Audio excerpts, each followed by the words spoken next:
Some breaking news here. A trial date has been set in the federal case regarding stolen classified documents against Donald Trump for August 14th, 2023. Now, I should note that it is highly unlikely that the trial will actually begin that day, as there will be a raft of pretrial motions that will almost certainly push that trial date back. But it is an early starting point for a trial that many believed wouldn't even happen in 2023, much less just within a few months. And of course, Trump has a vested interest in delaying the trial as much as humanly possible. The farther he can push the trial date back by virtue of more pretrial motions, the more likely it is that any possible conviction would be delayed, and that's what Trump wants. He is banking on his Hail Mary plan working, that he'll win the 2024 presidential election, and he can then use the levers of government to insulate himself from any accountability. Maybe he would pardon himself, maybe he would get his Department of Justice to remove itself from the case, maybe he would rely on the Office of Legal Counsel guidance that a president can't be indicted, even though he already has been indicted. In any case, he has every incentive to delay as much as possible, because at the end of the day, it is always about helping himself. You might have noticed too that the judge who set the trial date was Aileen Cannon. You likely know who she is because not only was she appointed by Trump himself, and not only is she the least experienced judge of all judges for the Southern District of Florida, but she most notably tried to sabotage the DOJ's efforts to investigate Trump for the very documents at question in this case by appointing a special master to review those documents that the FBI seized from Trump. She claimed that Trump deserved special treatment because, quote, as a function of plaintiff's former position as President of the United States, the stigma associated with the subject's seizure is in a league of its own. Because apparently no one is above the law, except when Judge Cannon decides that Trump is. It was a ruling so erroneous that the conservative U.S. Court of Appeals for the 11th Circuit rebuked her, writing, "The law is clear. We cannot write a rule that allows any subject of a search warrant to block government investigations after the execution of the warrant, nor can we write a rule that allows only former presidents to do so." And so given the fact that she so obviously interfered in this case on Trump's behalf, it would stand to reason that the DOJ would do whatever is in its power to ensure that it has an impartial judge to preside over this case. I spoke with former federal prosecutor Glenn Kirshner as part of our YouTube-only legal series, The Legal Breakdown, about the DOJ's options and timeline in terms of seeking to get another judge for the case. Would we know if the DOJ had requested that she recused or had initiated the process for removal and replacement?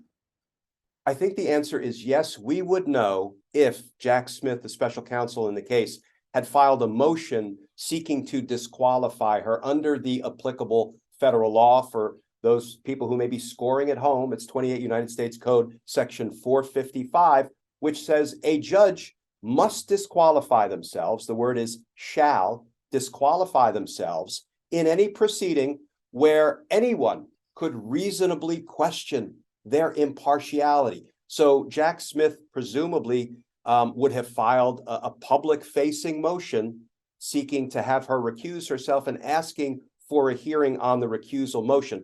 That hasn't been done yet, but there is still time. Well, I mean, doesn't this need to happen now, given the fact that we are now in the process of hearing these pretrial motions? Yeah, the rule is a little bit flexible or a little bit vague with respect to how much time a prosecutor has to file a recusal motion under section 455. It seems that they set like a 10-day time frame from when the judge begins presiding over the case. I think there's a fair reading of what just went on, Judge Cannon issuing this first order as being kind of the first official notice that she's presiding.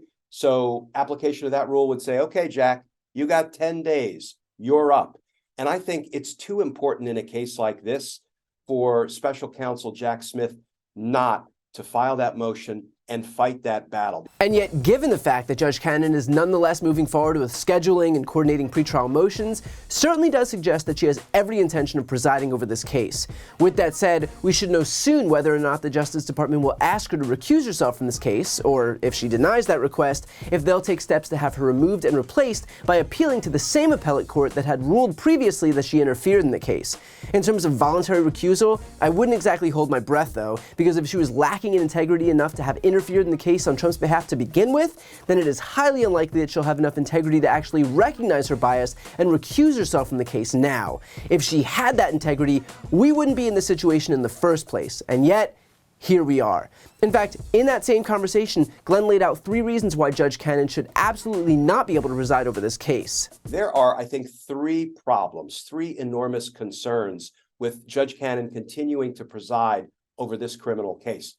First of all, because this is unprecedented, we've never tried a criminal former president of the United States for his crimes before. We've never had to confront the issue about whether the appointed federal or the assigned federal judge is conflicted out if that is the president. The defendant in the case is the president that appointed the judge. Now, let me add, the rules of conflict actually set a pretty low bar for when a judge must remove him or herself from a case. It is either an actual conflict or, more importantly, even just the appearance of conflict.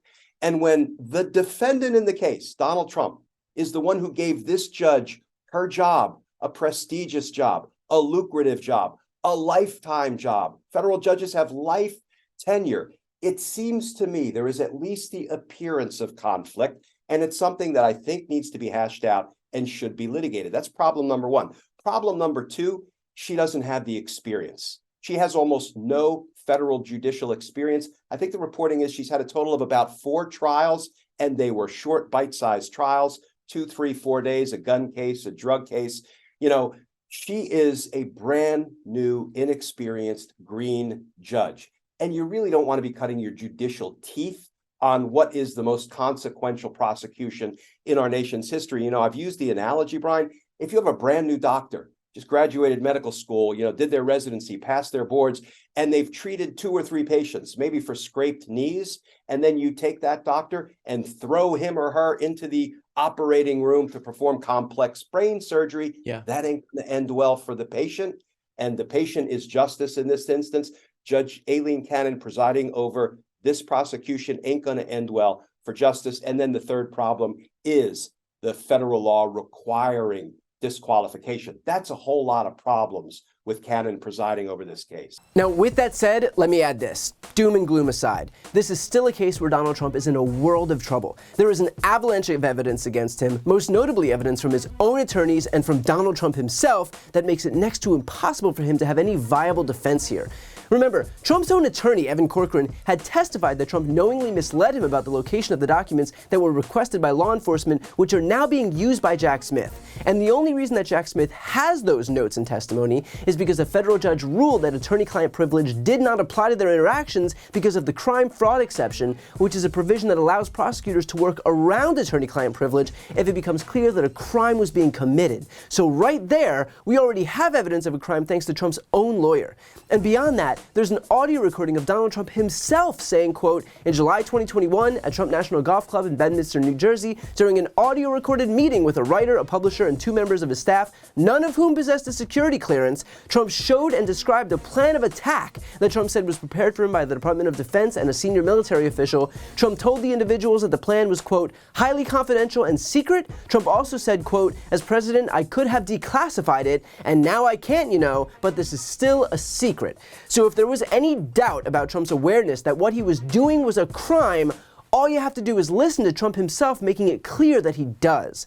So does Judge Cannon have the ability to make her mark on this case? Absolutely. She can rule on all sorts of motions that concern the legality of the prosecution, like deciding what charges are lawfully brought or what charges should be dismissed, what evidence is admissible, what objections should be sustained or overruled. But the fact is that Donald Trump stole classified documents from the White House. Those documents were requested, he ignored those requests. A lawful subpoena was issued, Trump defied it. Trump had his lawyer issue a false attestation claiming that the documents had been returned when they hadn't. And ultimately, a federal magistrate found grounds to issue a search warrant, which, when executed by the FBI, turned up exactly what was believed to be missing.